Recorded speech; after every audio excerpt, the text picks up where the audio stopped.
Hi students, welcome to IQ academy.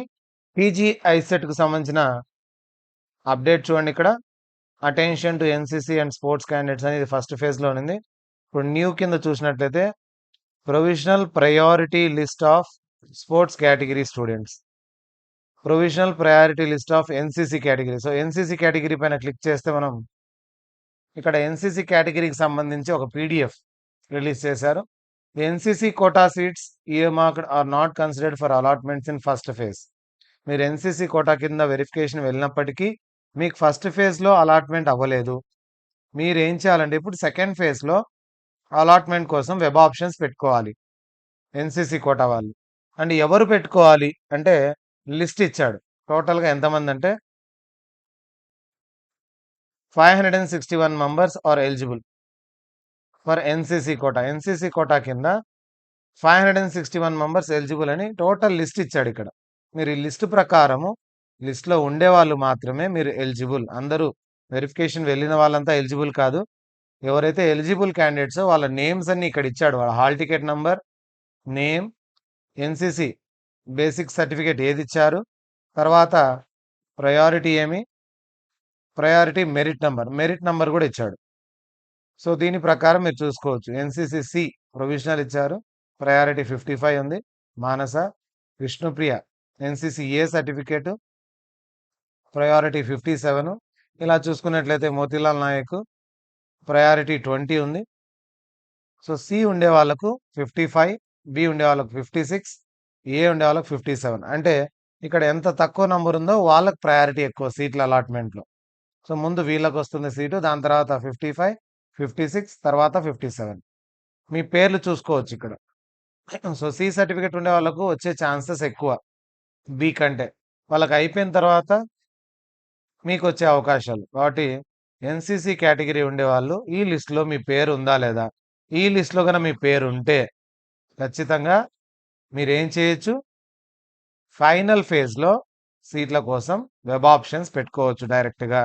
So ఇప్పుడు పోయి check చేయించుకునేది లేదు, ఆల్రెడీ లిస్ట్ వచ్చేసింది.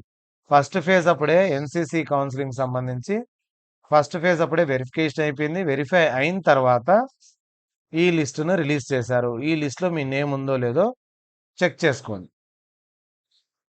తర్వాత స్పోర్ట్స్ కేటగిరీకి సంబంధించి provisional priority list of sports category.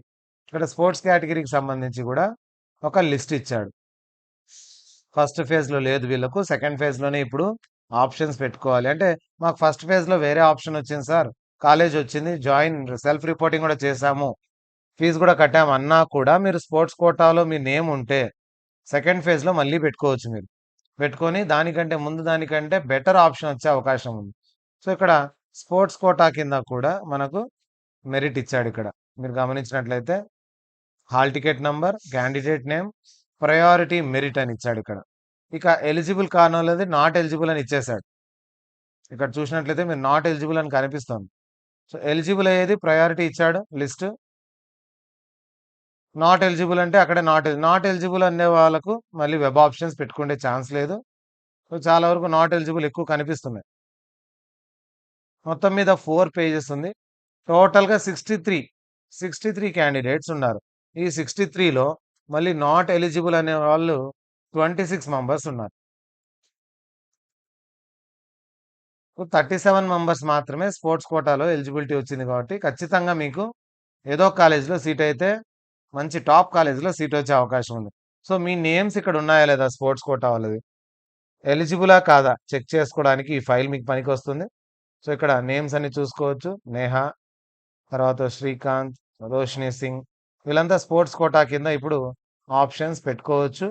మీకు వచ్చిన కాలేజ్ కంటే చాలా బెటర్ కాలేజ్, టాప్ కాలేజ్ వచ్చే అవకాశం ఉంది. చాలా తక్కువ మంది ఎలిజిబుల్ క్యాండిడేట్స్ ఉన్నారు కాబట్టి మీరు మీ నేమ్ ఉందో లేదో చెక్ చేసుకోండి. చెక్ చేసుకున్న తర్వాత సెకండ్ ఫేజ్ కౌన్సిలింగ్ మిస్ అవ్వద్దండి. ఇప్పుడు వెబ్ ఆప్షన్స్ పెట్టేసుకోండి. మీరు డైరెక్ట్గా ఆల్రెడీ రిజిస్టరే కాలేదు అంటే రిజిస్టర్ కాలేకపోతే ఎన్సీసీ వెరిఫికేషన్కే వెళ్ళిండారు. ఆల్రెడీ రిజిస్టర్డ్ వెరిఫికేషన్ వెళ్ళి వాళ్ళ నేమ్ ఇందులో ఉంటేనే మీరు సెకండ్ ఫేజ్ వెబ్ ఆప్షన్స్ పెట్టుకోవచ్చు. ఇప్పుడు స్పోర్ట్స్ కేటగిరీ కింద వెరిఫికేషన్ అయితే లేదు. ఫస్ట్ ఫేజ్ అప్పుడే వెరిఫికేషన్ జరిగింది.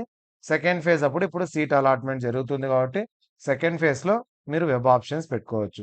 Sports category and NCC category కింద ఉండే వాళ్ళ కోసం ఇక్కడ న్యూ అని చెప్పి మీకు సెపరేట్‌గా పీడీఎఫ్స్ ఇచ్చారు. ఎవరు ఎలిజిబుల్ అనేది ఇందులో చూసుకొని మీరు వెబ్ ఆప్షన్స్‌కు ట్రై చేసుకోండి. వీలైనన్ని ఎక్కువ కాలేజెసే పెట్టుకోండి. చాలా వరకు టాప్ కాలేజెస్‌లోనే మీకు ప్రయారిటీ కింద టాప్ కాలేజే వచ్చే అవకాశం ఉంది ముందు. ఐసెట్ బేస్డ్ దానికంటే ఎన్‌సీసీ బేస్డ్ పైన, స్పోర్ట్స్ బేస్డ్ పైన better college and top college వస్తుంది.